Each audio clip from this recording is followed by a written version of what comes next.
Fala galera do Extracampo na área, ligadinho aqui no canal Extracampo, Felipe Reis falando com vocês hoje para falar da a seleção brasileira que hoje conseguiu vencer a seleção do Japão, vencendo pelo placar de 2-1, né? Um jogo difícil, um jogo muito truncado, onde a seleção conseguiu vencer na raça e nos detalhes, né? Tudo começou já no primeiro tempo, com a seleção brasileira se apresentando com a proposta mais diferenciada, se apresentando para jogo de uma maneira mais ofensiva, usando também jogadores que ficaram livres, né? O Carlo Ancelotti hoje fez uma proposta diferente, deixando o Bruno Guimarães mais avançado, sendo como uma espécie de motorzinho para a seleção brasileira e deixando o Casemiro um pouco mais contido, né, nessa primeira etapa para ajudar ali na composição defensiva, e o Bruno Guimarães foi servido como um jogador que estava trabalhando no meio de campo para ser o construtor de jogadas e também saber distribuir a bola entre as extremidades, tanto o Parrainho pela direita e o Vinícius Júnior pela esquerda. Tanto que foi ele o autor da primeira finalização a gol no jogo, né, logo com 1 minuto e meio de jogo.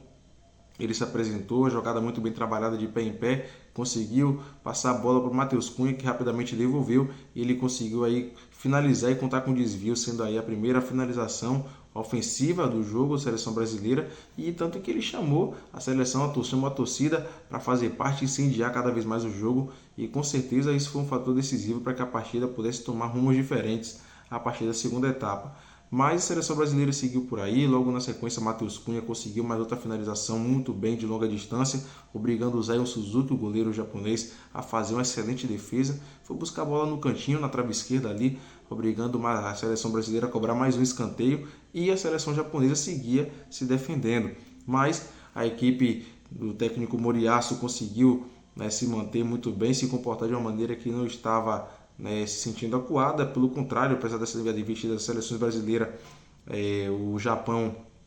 seguiu demonstrando uma forma, um comportamento tranquilo, né, aproveitando, observando as lacunas que a seleção deixava em algum momento para se aproveitar e jogar como contra-ataque, né? Tanto que a seleção do Japão queria se posicionar dessa maneira, de uma forma que fosse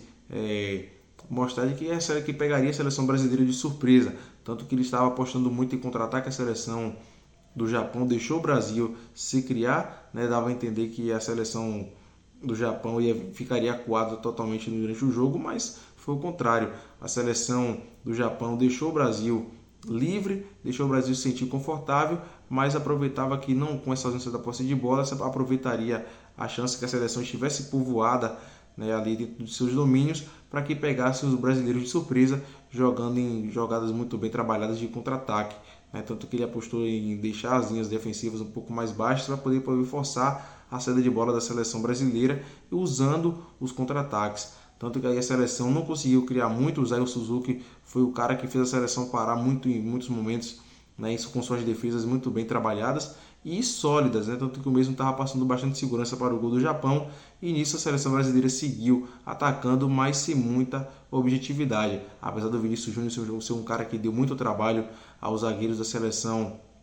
japonesa na partida de hoje, mas hoje tinha um cara chamado Zé Suzuki que com certeza impediu qualquer investida do atacante brasileiro, nosso Vini Júnior, de conseguir abrir o placar, né, em Houston. Mas aos 28, 29 minutos a seleção brasileira estava em seus domínios, já estava um pouquinho mais recuada. A seleção do Japão conseguia insistir um pouco mais em algumas jogadas e saindo de bola, um vacilo do Danilo quando tentava arrancar uma possível jogada de ataque. Quando chegava no meio campo, a seleção brasileira já caminhando para o ataque, o Danilo acabou dando um passe errado, que era para o Matheus Cunha, e aí nisso o Kaishu Sano carregou a bola muito bem, caminhou a bola, correu uns 20 metros por aí e acabou acertando um chute de longa distância indefensável para o Alisson, que ainda foi na bola, e aí estava aberto o placar em Houston, 1-0 para a equipe do Japão. Até então o resultado estava péssimo para a seleção brasileira, que sentiu o gol de certa forma, apesar de não demonstrar, mas com certeza eles, os jogadores, sentiram o gol.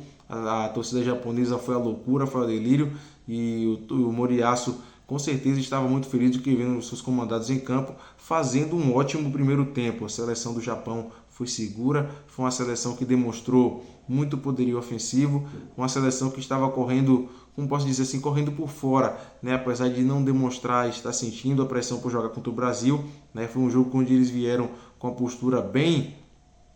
plantada, os jogadores vieram com os pés no chão, firmes daquilo que queriam fazer, e com resultado encaminhado até então na primeira etapa. O Brasil, que até tentou criar algumas jogadas ofensivas na reta final da primeira etapa, não conseguiu fazer muito, e a seleção do Japão, né, conseguiu sustentar o resultado e acabava o primeiro tempo com 1-0 para a seleção japonesa em Houston. E aí nisso a seleção brasileira teria que correr no segundo tempo para fazer um possível milagre, né, e conseguir a virada, enquanto os japoneses queriam o resultado e ficavam felizes da vida por estar vendo a sua seleção, né, e conseguir uma carreira de destaque, até apesar da campanha ter sido muito boa na fase de grupo, conseguir segurar Holanda, Tunísia e Suécia, né? Apesar de uma fase de grupos com essas seleções, a seleção do Japão conseguiu fazer uma ótima campanha, né, superar esses adversários e fazer assim com que a vaga para a fase decisiva de final fosse bem encaminhada. Já no segundo tempo, a seleção do Japão criou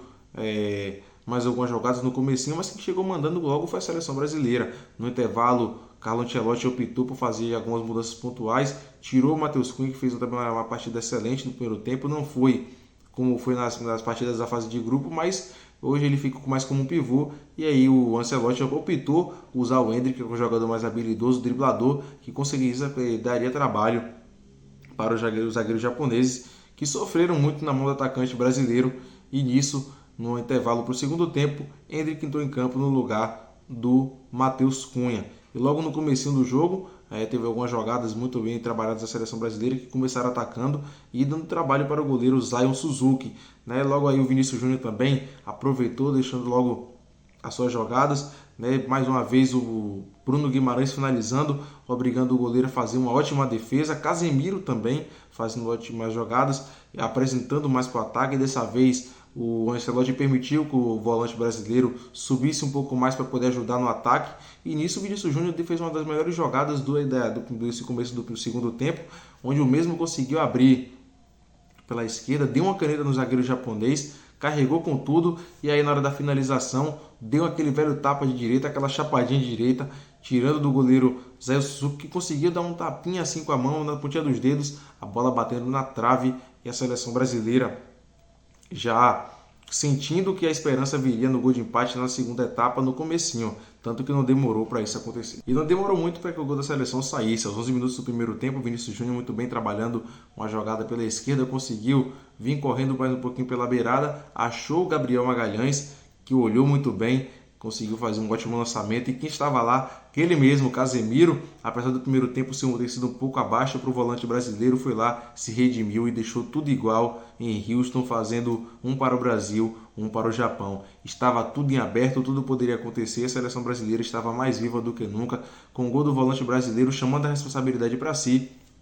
e deixando tudo igual no marcador. A seleção brasileira nesse momento passava a ter um novo ritmo, passava a ter agora uma nova visão do jogo, se portava mais, conseguia agora neutralizar mais as jogadas do Japão, que sentiu com certeza o baque do gol, mas não ficou por baixo, quis aproveitar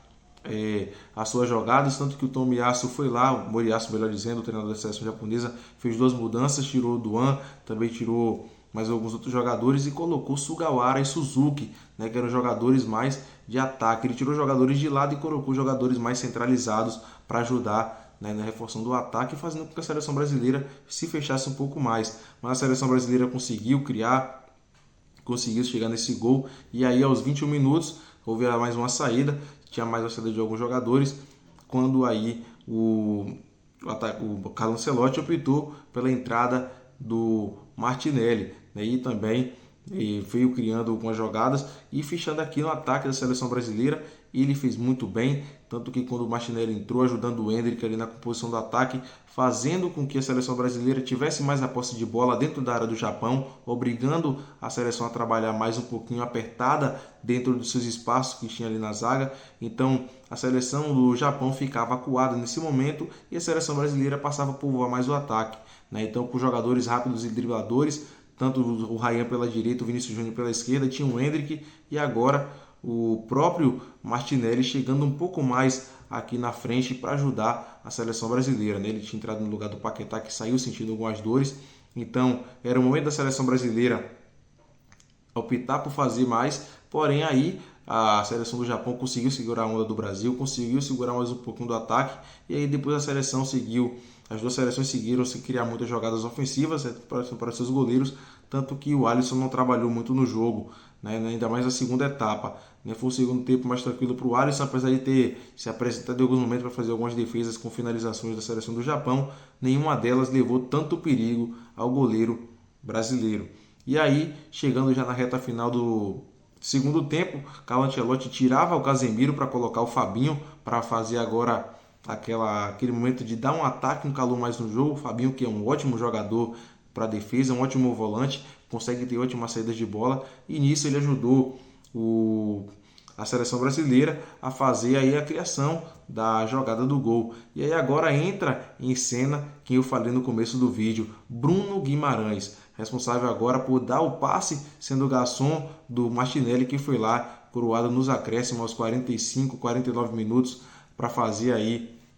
o gol da virada da seleção brasileira, que mudava a cara do jogo e garantia assim a classificação da seleção para as oitavas de final. E com isso, a jogada que começou aqui pela direita com o Ryan trabalhando, o Endrick havia perdido a bola para o Tomiyasu, e aí nisso ele vinha, o Ryan acabou pegando, roubando a bola do zagueiro japonês que partia para a saída de bola, achou o Bruno Guimarães muito bem colocado, os dois zagueiros se fecharam de uma forma como se esperasse a finalização do volante brasileiro, mas não, pegou os dois totalmente desprevenidos, achou ali muito bem colocado o Martinelli, que estava em posição legal, e aí nisso apenas dominou, girou o corpo e bateu e foi para o abraço. Não deu chance para o Zayo Suzuki, que tentou se esticar para conseguir pegar a bola, mas não deu. Estava mais do que encaminhada a classificação da seleção brasileira para as oitavas de final da Copa do Mundo, em um jogo para lá de sofrido e para lá de heróico. Gabriel Martinelli saiu e agora chegou, entrou em campo, dando lugar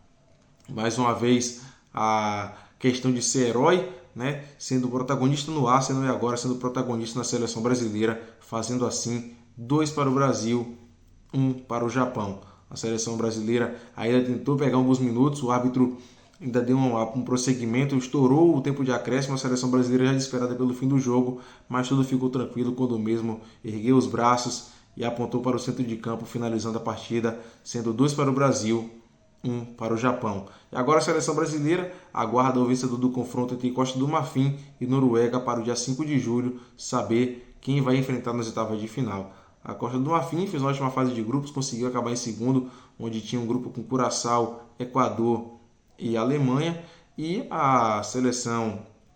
da Noruega terminou em segundo no grupo de havia França, Senegal e Iraque. Né? Então teremos aí Haaland contra Diomandé em um duelo que vale aí o jogo e a participação contra a seleção brasileira. Então a gente fica aguardando o desfecho dessa partida para saber quem será o adversário da seleção nas oitavas de final da Copa do Mundo. Valeu? Então, continue acompanhando aqui o Extracampo, segue a todo vapor, com todo o ritmo e a equipe dos melhores, aqui trazendo os melhores jogos e análises para você nesse canal do YouTube. Também siga o Extracampo no Instagram e também acompanhe lá em detalhes tudo o que acontece nessa Copa. Então, não perca, tamo junto, valeu!